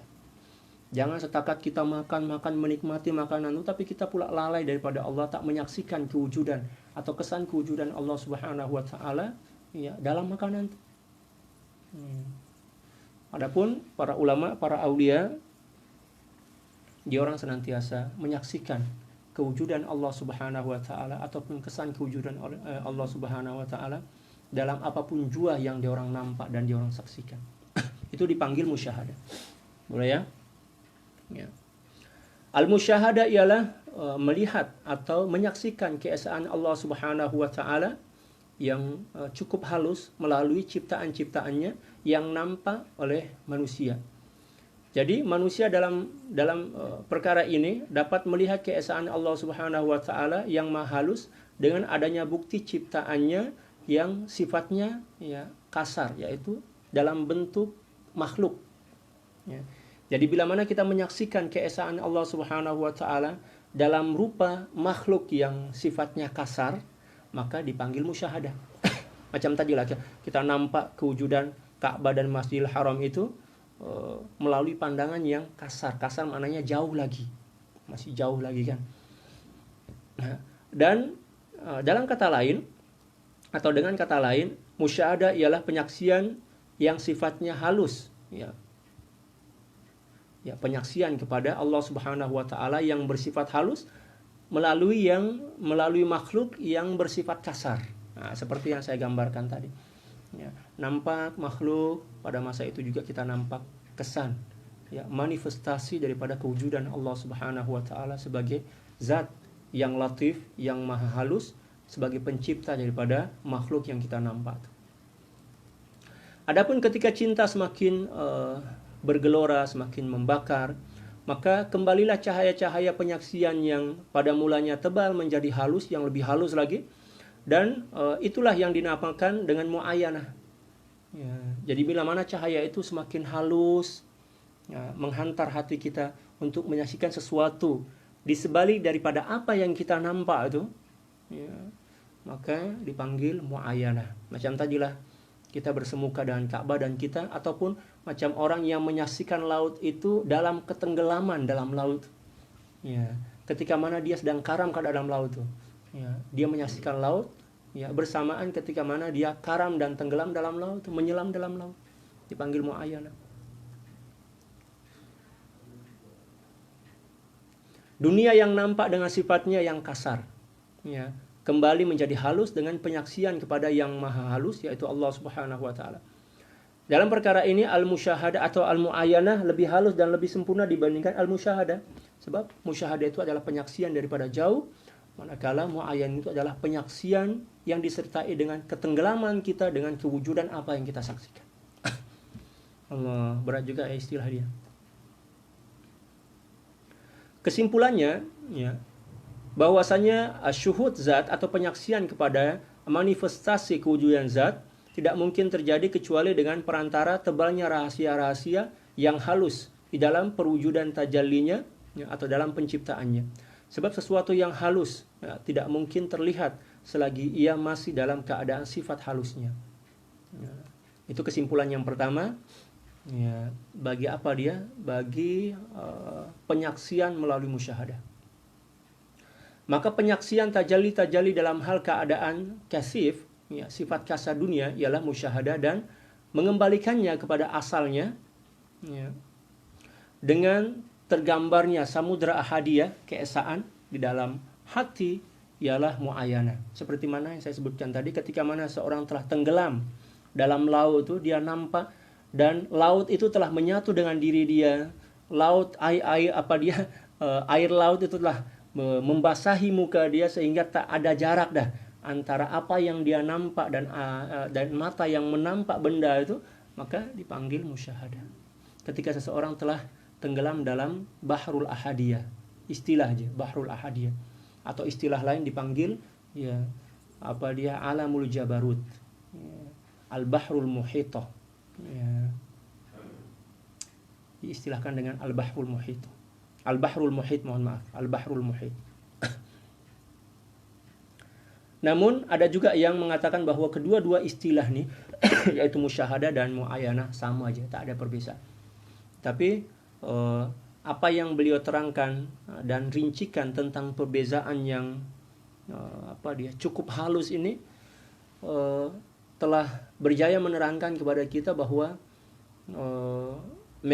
sememangnya ada perbezaan antara musyahadah dan muayyanah, sama ada dari sudut bahasa, demikian juga daripada sudut hakikat, ya, macam itu. Seterusnya al-ma'rifah, muka surat 33, ya, dan istilah nomor 20, ya. Al-ma'rifatu wa hiya at-tamakkunu minal musyahadati wattisaluha. Fahiya syuhudun daimun biqalbin haim, fala yashhadu illa maulahu wa la ya'ruju ala ahadin siwa. Ma'a iqamatil adli wa hifzi marasimis syari'ati. Fahadhihi hududul maqamat qad intahat, ya, fil ma'rifah. Thumma tarji'u ila haqa'iq ukhra yakthuru isti'maluha bidayatan wa nihayatan minha at-taqwa. Istilah nomor 20 adalah ma'rifah. Ma'rifah ialah keteguhan atau teguhnya musyahadah atau penyaksian dan berterusannya musyahadah, ya, tanpa henti. Jadi bila mana musyahadah itu dah berterusan, ya, dan teguh kukuh, ya, maka dia akan bertukar menjadi, ya, ma'rifah, ya kan? Maknanya ma'rifah ini merupakan buah lah, natijah daripada musyahadah dan muayyanah yang berterusan, ya kan? Yang berterusan. Allah. Bila mana dia dah kekal dan berterusan, maka muayyanah dan musyahadah tadi bertukar nama menjadi ma'rifah. Dan ma'rifah ini merupakan ianya adalah penyaksian hati yang senantiasa rindu kepada Allah Subhanahu wa taala secara terus-menerus. Dia tidak menyaksikan yang selain kecuali Tuhannya. dan dia tidak akan mendekat kecuali kepada Tuhannya, disertai keistiqomahan dalam menunaikan keseimbangan atau menjaga keseimbangan ibadah zahir dan batin, dan memelihara asas-asas syariat. Jadi mengikut kadar ya cawan, isi itu mengikut kadar cawan kan. Bila mana cawan dia besar, maka isi pun boleh banyak. Ya, demikian juga semakin mampu dia menjaga marasimus syariah, yaitu syiar-syiar syariat, maka peluang dia untuk mendapatkan atau menampung air ma'rifah itu akan semakin besar. Nah, oleh karena itu kita tengok para ulama, para aulia, semakin bertambah maqam mereka, maka penjagaan syariat mereka, penjagaan mereka ke atas syariat itu semakin mantap, semakin kukuh dan semakin kuat. Dan yang dimaksud dengan syariat itu bukan setakat puasa, sholat, zakat, bukan itu. Yang dimaksud syariat itu luas, sama ada sholat, puasa, adab, demikian juga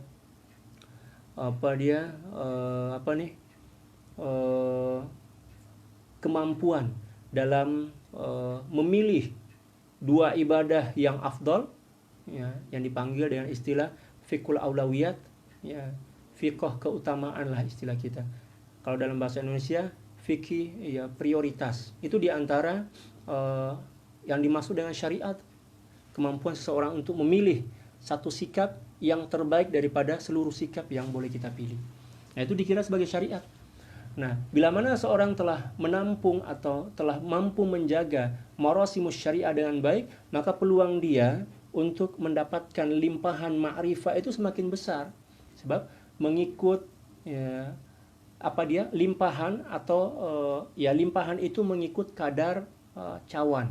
Kalau cawan dia besar, maka peluang dia untuk mendapatkan air itu lebih besar. Tapi bila mana dia meninggalkan syariat, ya, atau tidak menjaga syariat dengan baik, apatah lagi tak tunaikan langsung misal, maka ma'rifah tak ada. Ya, ma'rifah tak ada. Sebab ma'rifah itu boleh wujud dan boleh kekal bila mana ada tempat dia menetap, yaitu cawan. Yang dimaksud cawan di sini adalah syariat. Oleh karena itu wajib kita menjaga syariat sebagai cawan ma'rifah kita. Seorang yang tak ada cawan dia takkanlah boleh minum kan? Takkanlah dia minum terus daripada tak logik lah kan. Daripada sumber mata air, karena ada wasilah untuk mengambil air itu agar boleh diminum. Macam itu. Inilah tingkatan-tingkatan maqam yang berhujung pada maqam ma'rifah. Ya. Jadi kalau kita nak guna istilah maqam itu, penghujung dia adalah maqam ma'rifah. Ya. Kemudian kita kembali kepada pembahasan-pembahasan tentang hakikat atau istilah-istilah lain yang banyak digunakan untuk menjelaskan permulaan dan penghujung perjalanan kerohanian. Ya. Ada beberapa istilah lain yang selalu kita dengar, yang selalu kita baca dalam kitab-kitab tasawuf. Ya. Yang pertama adalah at-taqwa. Ya kan, takwa. Ya, berkenaan dengan takwa ini selalu dah kita dengarkan. Takwa. Nah, terutamanya muslimin lah, tiap-tiap hari Jumat itu mestilah ada kata takwa kan. Ya ayyuhalladzina amanu taqullaha haqqa tuqatih, ya kan. Ya ayyuhan nasu taqu rabbakum. Banyak sangatlah perintah untuk bertakwa itu. Nah, takwa secara bahasa al-wiqayah, penjagaan, pemeliharaan diri. Ya kan. Kita guna mask tuh kan, kita guna topeng muka istilah dalam bahasa Melayu. Ya, kalau dalam bahasa Indonesia masker itu kan. Maknanya kita sedang bertakwa lah, ya, mengikut makna atau maksud bahasa. Menjaga mulut kita untuk tidak menjangkiti orang lain atau tidak terjangkiti oleh orang lain kan. Demikian juga guna alas tangan. Nah, itu dipanggil takwa dah itu. Takwa secara bahasa. Guna baju, guna selipar, guna kasut, demikian juga guna payung, ya kan. Nah, dikira sebagai nilai takwa mengikut makna bahasa. Adapun mengikut istilah seperti mana yang beliau akan jelaskan dalam kitab ini. Beliau berkata, at-taqwa wa hiya imtithalul awamir wa jitnabul manakir fi adh-dhahiri was-sarair. Au muwasalatut ta'at wal i'radu 'anil mukhalafat. Fataqwal 'ammati ijtinabudz dzunubi wa taqwal khassati at-takhalli minal 'uyub wa taqwa khassatil khassati al-ghaibatu 'anis siwa bil 'uqufi fi hadrati 'allamil ghuyub. Allahu Akbar. Ya. Istilah takwa dalam Al-Qur'an banyaklah Allah Subhanahu wa taala sebutkan. Ya, fattaqullaha mastata'tum. Ya, demikian juga inna akramakum 'indallahi atqakum. Oh, banyak sangatlah ayat yang menjelaskan tentang perintah untuk bertakwa dan penjelasan atau penerangan tentang kemuliaan sifat takwa nih. Oke, kita kembali kepada kitab At-Taqwa, ya, ialah melaksanakan seluruh perintah Allah Subhanahu wa taala dan menjauhkan diri daripada seluruh kemungkaran, sama ada zahir maupun batin. Itu secara istilah. At-Taqwa ialah istiqomah dalam ketaatan, istilah maksud takrif lain. At-taqwa ialah istiqomah dalam ketaatan dan menjauhkan diri daripada pelanggaran atau segala apa yang ditegah oleh syariat. Selalu udah kita dengar itu kan. Maka takwa golongan awam ialah menjauhkan diri daripada segala jenis dosa. Itu takwa orang awam. Takwa orang awam. Menjauhkan diri daripada dosa. Yang kedua pula takwa golongan khas, yaitu menyucikan diri daripada berbagai macam jenis keaiban. Allahu Akbar. Keaiban nih tuan-tuan dan puan-puan para sahabat sekalian. Keaiban dan hijab yang ada pada diri kita ini, dalam jiwa kita ini sebagai manusia biasa, bukan para nabi dan rasul kan. Bukan nabi dan rasul. Tak seorang pun yang mengetahui jumlah dia. Adapun yang disebutkan oleh para ulama sama ada dalam kitab Uyubun Nafs, karangan daripada Sayyidil Imam Abdurrahman As-Sulami, Abu Abdurrahman As-Sulami, kalau tak silap dalam 66 aib lah, 66 penyakit lah. Demikian juga Al-Imamul Ghazali radhiyallahu taala an dalam kitab Ihya, kalau tak silap 17 atau 18 jenis penyakit itu. Itu sebagai contoh aja. Itu sebagai atok nenek daripada penyakit-penyakit hati itu. Adapun cucu dia, cici dia, tak tahulah istilah-istilah dia. Ya, anak beranak daripada 18 atau 66 jenis penyakit itu banyak lagi. Tak seorang pun yang mengetahuinya. Ya. Malah kata para ulama tak ada nama dia, sebab bahasa ini tak cukup kata dah nak bagi nama kepada hijab dan keaiban tu, aib-aib tu. Ya, sehingga tak disebutkan dalam kitab. Sebab apa? Tak ada nama dah. Ya, bahasa tak cukup mampu dah nak bagi istilah, sebab terhad kan, bahasa ini cukup terhad. Cukup terhad. Contoh misal katalah contoh. Riya itu banyak tingkatan dia. Riya itu banyak sangat tingkatan dia. Ya, ada anak cucu dia lah istilah dia, riya. Tapi tak ada nama dah. Sebab apa? Bahasa terhad. Tak mampu nak bagi nama kepada istilah, kepada jenis-jenis keaiban. Ya. Demikian juga penyakit-penyakit yang lain, keaiban-keaiban yang lain. Tak seorang pun yang mengetahuinya kecuali Allah Subhanahu wa taala. Ada yang mengatakan bahwa hijab itu lebih daripada 20.000. Ada yang macam-macam lah para ulama ya bagi penerangan tentang jumlah jumlah hijab. Tetapi setiap ulama berbeza dalam menentukan jumlah daripada hijab-hijab itu tanda bahwa hijab itu sebenarnya tak terhad. Ya, mengikut kata para ulama menyimpulkan mengikut kadar kesempurnaan Allah yang tak terhad, demikian juga kadar keaiban manusia tak terhad. Macam tu. Ya, para ulama menyimpulkan macam tu. Senang kata lah kata para ulama. Okey, Allah Subhanahu wa taala mempunyai kesempurnaan yang tak terhad. Itu bermakna bahwa manusia mempunyai keaiban yang tak terhad. Ya, macam tu.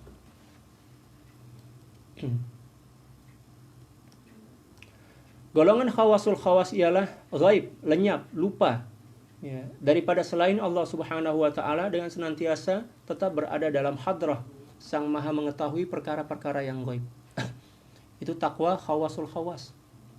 Seseorang yang senantiasa tenggelam dan karam dalam penyaksian kepada Allah Subhanahu wa taala tanpa berpaling kepada makhluk walaupun sikit. Itulah kesempurnaan takwa seorang hamba. Adapun takwa kita ini, tapi bolehlah dikira takwa dah tu, tapi takwa budak-budak tadika lah. Dan itu pun tak lepas lagi. Saya guna bahasa Melayu ini, tak lepas lagi. Ya. Takwa tingkatan pertama kan menjauhkan diri daripada seluruh jenis dosa kan. Ya, sama ada dosa zahir, demikian juga dosa batin. Itu pun tak lepas lagi. Kita tak mampu nak menjauhkan diri daripada dosa. Malah terkadang-kadang kita saja buat satu cadangan, nak buat dosa, na'udzubillah. Itu tanda bahwa takwa kita ini untuk golongan awam pun tak lepas lagi. Untuk golongan awam pun tak sempurna lagi. Apatah lagi nak mendakwa diri yang kita ini sebenar-benar telah bertakwa kepada Allah. Tak payahlah tipu-tipu diri. Ya kan? Oleh sebab itu Allah Subhanahu wa taala berfirman dalam Al-Qur'an, menegur kita, mengingatkan kita. Ya kan? Wala tuzakku anfusakum huwa a'lamu bimanittaqa. Janganlah kamu mendakwa yang diri kamu itu suci, bersih, ya kan? Bermakrifah kepada Allah. Karena hanya sesungguhnya Allah Subhanahu wa taala ajalah yang mengetahui siapa di antara kalian yang tergolong sebagai orang-orang bertakwa. Ya, takwa itu bukan dakwaan, takwa itu bukan cakap, tapi takwa itu adalah ya, kemurnian dan kebersihan hati. Musyahadah kepada Allah. Ya, demikian juga gaib daripada selain Allah Subhanahu wa taala. Allahu akbar. Seterusnya al-istiqamah. Al-istiqamah ini pun juga selalu dah kita dengarkan. Malah kata para ulama, ya, al-istiqamatu khairum min alfi karamah. Ya, berterusan dalam melakukan suatu ibadah itu lebih baik dibandingkan 1000 keramat lah istilah kita, karamah. Ya. Malah salah seorang daripada guru kami di Mesir dulu, Maulana Syekh Dr. Yusri hafizahullah wa ala syekhina radhiyallahu taala anhum wa anil jami' mengatakan al-istiqamatu hiya ainul karamah. Istiqamah itu adalah hakikat daripada karamah. Kalau para ulama yang lain cakap al-istiqamah khairum min alfi karamah, beliau pula cakap al-istiqamatu hiya ainul karamah. Istiqamah itu adalah hakikat karamah. Ya kan? Istiqamah maknanya melakukan suatu kebaikan secara berterusan. Suatu masa dulu baginda Rasulullah SAW dibagi soalan oleh para sahabat. Ditanya oleh sahabat, Ayul amali afdal, amalan macam mana yang paling afdal ya Rasulullah sallallahu alaihi wasallam. Kata baginda Rasulullah sallallahu alaihi wasallam tak cakap pun amal yang ribu-ribu, yang juta-juta, tak. Ya, simple aja baginda Rasulullah sallallahu alaihi wasallam bagi jawaban. Ya, adwamuha wa inqal, yaitu suatu amalan ya, yang berterusan walaupun sikit. Berterusan itulah yang kita kejar tuh, walaupun sikit. Ya. Bila mana kita telah mampu menjaga ibadah itu agar boleh berterusan walaupun sikit, bila mana kita dah istiqomah dah, barulah kita tambah sikit-sikit kan. Tapi kita pula selalunya nak buat amal ni ikut hawa nafsu. Ya kan? Yang kita kejar itu adalah ya kuantiti dia, bukan quality dia. Quality ibadah itu terletak pada keikhlasan dan keistiqomahan dalam melakukan ibadah. Kita pula yang kita kejar itu adalah kuantiti dia, jumlah dia. Tapi sekali je kita buat, tak berkesanlah dalam mengubah ya akhlak dan kepribadian kita.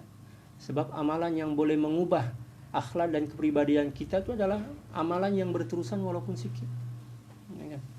Sebab itulah baginda Rasulullah SAW bersabda, adwamuha wa inqal, yaitu amalan yang berterusan walaupun sikit.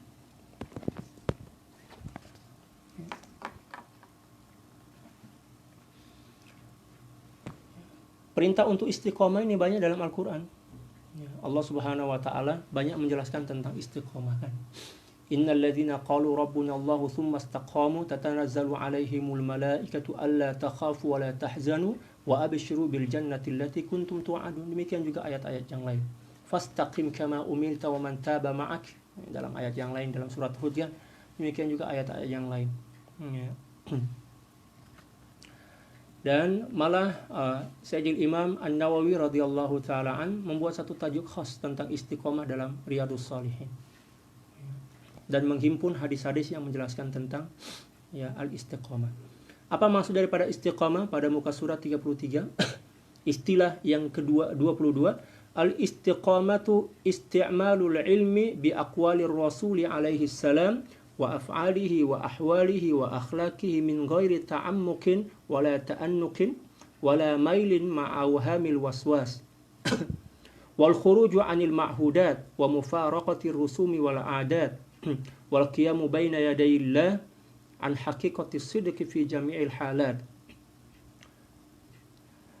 Wa hiya fil aqwali bitarkil ghibati wa fil af'ali bitarkil bid'ati wa fil ahwali bi'adamil khuruji an sunanis syari'ati fastiqamatul 'ammati bimuwafaqati sunnah wastiqamatul khassati bitakhalluqi bil akhlaqin nabawiyyati wastiqamatu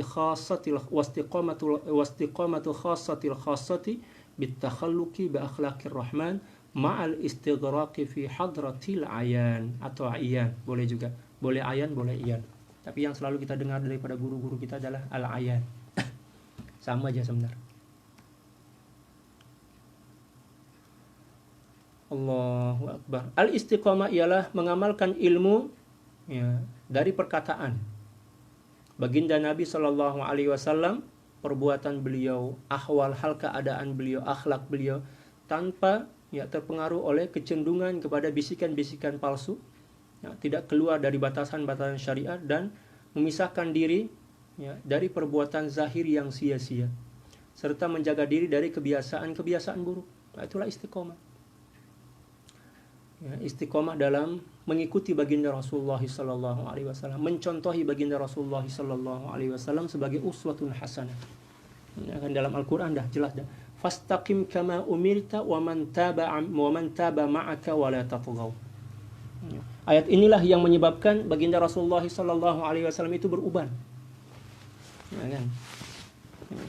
Suatu masa dulu para sahabat bertanya kepada baginda Rasulullah, "Ya Rasulullah, mohon maaf, saya nampak pada rambut baginda dah beruban dah." Apa jawab baginda Rasulullah sallallahu alaihi wasallam? Beliau tak cakap pun, "Oh, ini sebab tersalah makan ini makan itu tak, atau tersalah guna shampoo misalnya tak." Nah, sebab dulu tak ada shampoo lagi kan. Apa kata baginda Rasulullah sallallahu alaihi wasallam? "Syayyabatni hud wa akhawatuha."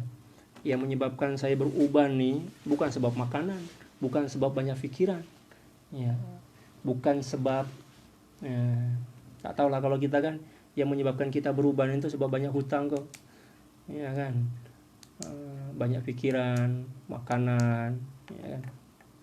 Tapi yang menyebabkan baginda Rasulullah sallallahu alaihi wasallam beruban itu memikirkan, Fastaqim kama umirta wa man taba ma'aka wa la tatghaw. Ayat itulah yang senantiasa dipikirkan oleh baginda Rasulullah sallallahu alaihi wasallam. Berusaha untuk senantiasa istiqamah. Demikian juga mengajarkan keistiqomahan itu kepada para sahabat dan pengikut-pengikut beliau. Itu yang paling berat. Istiqomah itu yang paling berat.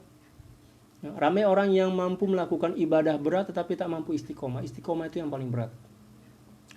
Oleh karena itu para ulama mengajarkan kepada kita, nak memulakan suatu amalan itu kena mulakan dengan amalan yang ringan, yang sikit lah. Kita coba dulu, kita try, kita jaga sampai kepada 40 hari. Kita riyadhahkan lah, kita latih diri kita buat selama 40 hari.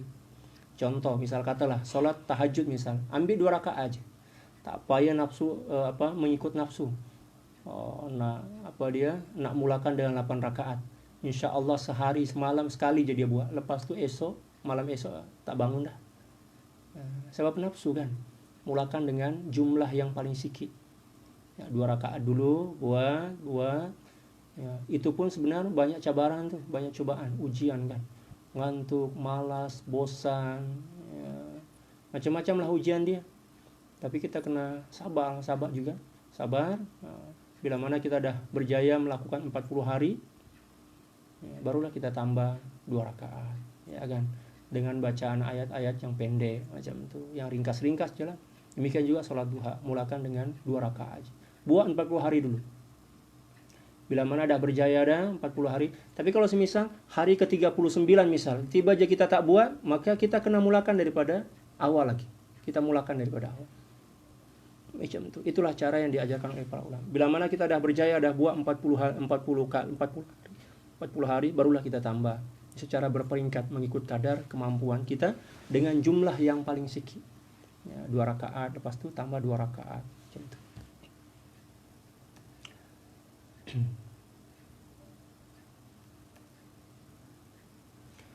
Istiqomah ialah senantiasa tegak atau kukuh di hadapan Allah Subhanahu wa taala dalam menunaikan tugas kehambaan dengan hakikat kejujuran di setiap keadaan. Itulah istiqomah. Istiqomah itu bukan setakat gerak tubuh kita, kena ada kejujuran, demikian juga kena ada pembuktian atau kena ada adab kehambaan dalam jiwa. Kejujuran yang disertai dengan adab kehambaan. Apa maksud daripada adab kehambaan? Kita melakukan ibadah tuh, ini maksud daripada adab kehambaan. Adalah menunaikan perintah Allah Subhanahu wa taala dan nak tunjuk yang kita ini hamba. Nah, itu adab kehambaan, dipanggil adabul ubudiyah. Adapun bila mana kita melakukan ibadah sebab mengharapkan pahala dan surga, itu bukan adabul ubudiyah itu. Ya. Tapi itu adab atau cara ibadahnya para peniaga lah. Ya. Tak dikira sebagai adabul ubudiyah. Contoh misal, ya. Istiqomah dalam ucapan ialah menjauhkan diri daripada ghibah, menceritakan keaiban orang lain. Itu istiqomah contoh aja. Bukan bermakna setakat itu aja, ini setakat contoh aja. Satu di antara contoh istiqomah dalam ucapan adalah meninggalkan ghibah. Tapi banyak lagi kan yang lain. Meninggalkan ghibah, tidak mencaci maki, demikian juga tidak memfitnah, adu domba, demikian juga yang lain. Yang beliau contohkan di sini ghibah, contoh aja, satu di antara contoh. Contohnya dalam perbuatan ialah dengan menjauhkan diri daripada perbuatan bid'ah. Apa maksud daripada bid'ah? Segala sesuatu yang bercanggah dan ya, tidak sesuai dengan dengan dalil-dalil Al-Quran, sama ada ya, dalil am ataupun dalil khas. Macam itu. Ya. Jadi bid'ah itu bukan bermakna melakukan sesuatu yang tak pernah dicontohkan oleh baginda Rasulullah, bukan setakat itu aja. Definisi daripada bid'ah bukan itu aja. Dia panjang definisi dia. Ya kan? Melakukan sesuatu yang tak pernah dicontohkan oleh baginda Rasulullah sallallahu alaihi wasallam dan tak sesuai dengan ya, prinsip-prinsip syariat, sama ada prinsip umum dan prinsip khusus. Itu maksud daripada bid'ah. Ya. Jadi kalau dalam ilmu usulul fiqh itu at-tarku atau tidak dilakukan oleh baginda Rasulullah itu bukan sumber hukum. Bukan sumber hukum. Bukan bermakna segala sesuatu yang tak pernah dilakukan oleh baginda Rasulullah sallallahu alaihi wasallam boleh dijadikan sebagai dalil bahwa segala sesuatu ya, yang tidak pernah dilakukan oleh baginda Rasulullah sallallahu alaihi wasallam hukumnya bid'ah. Bukan macam itu cara memahami agama. Kita kena merujuk ya kepada kitab-kitab para ulama. Jangan suka-suka hatilah nak memahami suatu perkara berkenaan dengan agama ini. Kita kena merujuk ya kepada aqwal para ulama dalam kitab-kitab mereka setelah kita menguasai asas-asas daripada ilmu syariat, daripada ilmu agama lah secara amnya, sama ada nahwu, shoroh, balagho, ma'ani, demikian juga kitab cawangan ilmu yang lain, usulul fiqh, qawaidul fiqhiyah, demikian juga mustalahat al-fiqh, demikian juga yang lain. Barulah kita masuk membahas dan menyelami kitab-kitab para ulama. Jangan suka-suka hati. Ya, akhir zaman ini ya, adalah satu fitnah yang paling diantara yang paling besar itu adalah ya puak-puak yang suka-suka hati nak membid'ahkan, mensyirikkan, menuduh orang lain syirik, kafir, bid'ah, fasik itu. Ya, tuan-tuan dan puan-puan serta jamaah sekalian dah faham dah tu kan. Ya. Golongan ahli bid'ah, suka-suka hati nak membid'ahkan orang lain. Dia orang je yang tak bid'ah, ya. Dan dia orang je masuk surga, kita semua ini masuk neraka. Sebab dia orang masuk surga itu sebab mungkin dia orang kok yang pegang kunci surga itu. Suka-suka hati nak ya menuduh orang lain, ya syirik, bid'ah, fasik, ya kafir, naudzubillah. Itu bukan cara-cara yang diajarkan oleh baginda Rasulullah sallallahu alaihi wasallam. Ya kan? Seterusnya, maka al-istiqomah atau istiqomah golongan awam ialah beramal dengan amalan yang selaras atau serasilah ya, sesuai dengan sunnah. Itu golongan awam. Golongan khas ialah berakhlak dengan akhlak kenabian. Jadi kalau istiqomah golongan awam ini adalah beramal dengan amalan-amalan yang sesuai dengan sunnah kan. Ya, pada zahir lah. Adapun golongan khas ya, berakhlak, yang tadi beramal. Yang kedua pula berakhlak dengan akhlak-akhlak dan budi pekerti baginda Rasulullah sallallahu alaihi wasallam. Golongan khawasul khawas ialah berakhlak dengan akhlak Sang Maha Kasih Sayang, yaitu Allah Subhanahu wa taala, yang disertai dengan ketenggalaman dalam hadrah syuhud. Ya, maknanya mencontohi akhlak-akhlak Allah Subhanahu wa taala setelah mencontohi akhlak-akhlak baginda Rasulullah sallallahu alaihi wasallam yang disertai dengan kesyuhudan atau penyaksian akan keesaan Allah Subhanahu wa taala dalam ketenggalaman, mengingati Allah Subhanahu wa taala secara berterusan, macam itu. Dimulakan dengan mengamalkan amalan mengikut sunnah, itu istiqomah orang awam, ya kan. Bila mana ada sempurna ada pengamalan dia mengikut sunnah, lepas itu dia pergi kepada mencontohi akhlak-akhlak dan budi pekerti baginda Rasulullah SAW. Lepas itu barulah dia boleh pergi kepada pencontohan atau mencontohi akhlak-akhlak Allah Subhanahu wa taala. Seperti mana baginda Rasulullah SAW bersabda dalam satu hadis, "Takhallaqu bi akhlaqillah." Berakhlaklah kalian dengan akhlak Allah Subhanahu wa taala setelah mencontohi akhlak Allah melalui baginda Rasulullah SAW. Kita tak boleh terus mencontohi akhlak Allah, tak boleh. Kita ini makhluk yang penuh dengan kekurangan. Kita kena memulakan dengan mengamalkan amalan-amalan mengikut sunnah. Lepas itu pula mencontohi akhlak-akhlak baginda Rasulullah dengan sempurna. Bila mana kita telah pun sempurna dalam mencontohi akhlak-akhlak baginda Rasulullah SAW, barulah kita boleh mencontohi akhlak-akhlak yang dimiliki oleh Allah Subhanahu wa taala melalui percontohan daripada akhlak-akhlak baginda Rasulullah sallallahu alaihi wasallam. Seterusnya al-ikhlas. Wallahu a'lam bissawab. Nomor 23 istilah al-ikhlas. Setakat itu juga yang boleh saya kongsikan pada malam hari ini. Moga-moga Allah Subhanahu wa taala menganugerahkan kita seluruh sifat dan maqamat yang ada dalam kitab ini sebagai bekalan kita berjumpa dengan Allah Subhanahu wa taala. Allahumma amin. Cukup sekian apa yang boleh saya kongsikan. Wallahul muwaffiq wal hadi ila sabilir rasyad wal afu minkum. Assalamualaikum warahmatullahi taala wabarakatuh. Dan selamat menikmati kurungan di rumah.